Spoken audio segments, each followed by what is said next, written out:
Good morning students, this is next part of covalent bond. अभी मैंने आपको पढ़ाए थे single bond, double bond and triple bond. उससे पहले हम जो पढ़ के आए थे वो हमारे पढ़ के आए थे आयोनिक बॉन्ड्स। तो प्रॉपर्टीज़ ऑफ कोवेलेंट बॉन्ड पीछे हमने पढ़ा था प्रॉपर्टीज़ ऑफ आयोनिक बॉन्ड्स। अब हम यहाँ पढ़ते हैं प्रॉपर्टीज़ ऑफ कोवेलेंट कंपाउंड। जो कोवेलेंट कंपाउंड्स होते हैं means which make a sharing of electrons, तो these are called covalent compound. जैसे फॉर एग्जांपल आपका हाइड्रोजन गैस है, ऑक्सीजन गैस, ठीक है, कार्बन डाइऑक्साइड गैस। तो these form covalent compound because these share to each other own electrons. तो first is covalent compound are usually liquid या फिर gases, तो only are present in on earth in a solid form. तो जैसे for example है आपका alcohol है, carbon है, आपका carbon disulphide, carbon tetrachloride, bromine are liquid. ये सब आपकी क्या है? Liquid. Methane, ethane, oxygen, these are gases, this a form of gases. Glucose, naphthalene and iodine are solid form. Iodine जो है वो आपको सॉलिड फॉर्म में मिलता है, ठीक है।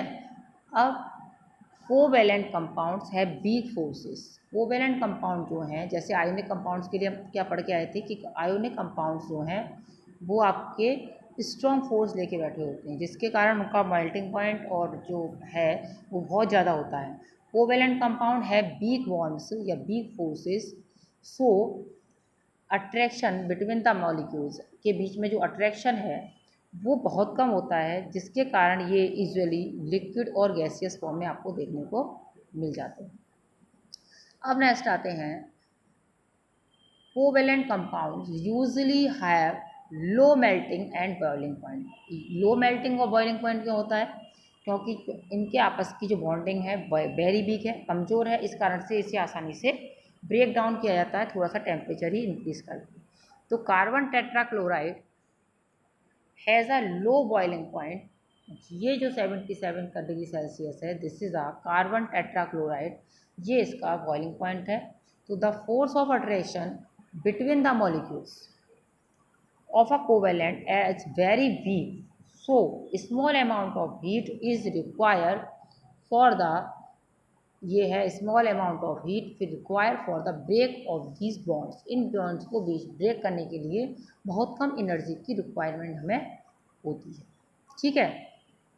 तो इसीलिए इनका जो लो मेल्टिंग पॉइंट है और आपका बॉइलिंग पॉइंट है। अब नेक्स्ट आते हैं covalent compound are usually insoluble in water and this one जो आपका ये है covalent compound are usually insoluble in water, insoluble in water and soluble in organic solvent. हम पीछे जो पढ़ के आए थे वो इसका अपोजिट पढ़ के आए थे।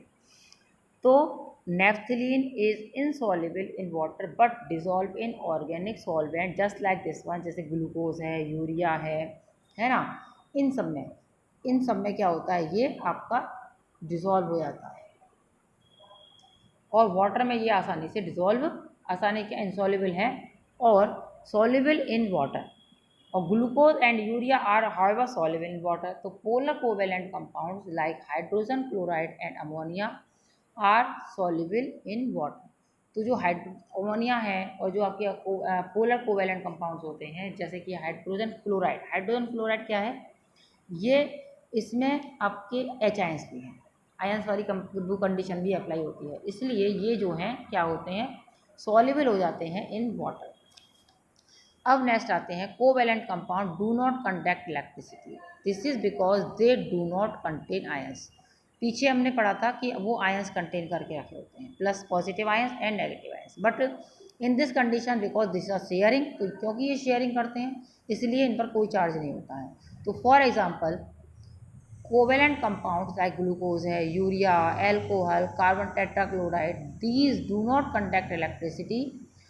Polar covalent compound like hydrogen chloride, this is a, क्योंकि ये कोवेलेंट कंपाउंड से बन रहा है, however conduct electricity when dissolve in water, क्योंकि hydrogen they have a positive ions, तो hydrogen chloride have a positive ions and negative ions, तो these are when dissolve in water, तो this is pass out electrons from this one.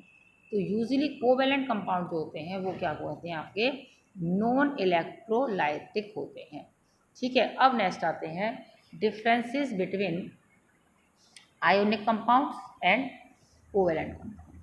तो normally ionic compounds क्या हैं, ionic compounds आपके कैसे होते हैं, क्रिस्टलाइन सॉलिड फॉर्म होते हैं। ठीक है, क्योंकि have a force, large force between them. Ionic compounds have high melting point and high boiling point, क्योंकि ionic compounds are non volatile. अब ionic compound conduct electricity when melted या फिर dissolve in water. जब ionic compound जो होती है water के साथ डिज़ोल्व किया जाता है, क्योंकि उसमें पानी में डिज़ोल्व करने से क्या होते हैं, इलेक्ट्रॉन्स जो होते हैं वह पास आउट होते हैं। तो ionic compound conduct electricity when these melt या फिर dissolve in water. Ionic compound जो हैं वो आपके ionic compound normally soluble in water. ठीक है, और insoluble in organic compound just like alcohol. Ionic compounds are insoluble in organic compounds. ठीक है, जैसे फॉर एग्जांपल अल्कोहल है, ईथर है, एसीटोन है, इन सब में आपका आयोनिक कंपाउंड जो होते हैं डिजोल्व नहीं होते, ये उल्टा वाटर में डिजोल्व हो जाते हैं। अब नेक्स्ट आते हैं हम covalent compounds. Covalent compounds, first point हमारा क्या था आयोनिक का, crystalline solid. Covalent compound are usually liquid gases form और some type of solid because have loose bond. अब next melting point, boiling point. तो covalent compound usually have low melting और boiling point because covalent compound are usually volatile. अब next आते हैं covalent compound conduct electricity, no conduct electricity because these not have a ions. ठीक है, तो polar covalent compounds मतलब जैसे कि HCl को छोड़कर। अब covalent compound are insoluble in water, ये सॉल्युबल थे वाटर के अंदर और ये हमारे क्या है, इनसॉल्युबल इन वाटर। और लास्ट हमारा है covalent compound are soluble in organic solvents. तो इसमें हम देखते हैं ध्यान से, तो ये दोनों ही एक दूसरे के अपोजिट फंक्शन कर रहे होते हैं। चलिए अब नेक्स्ट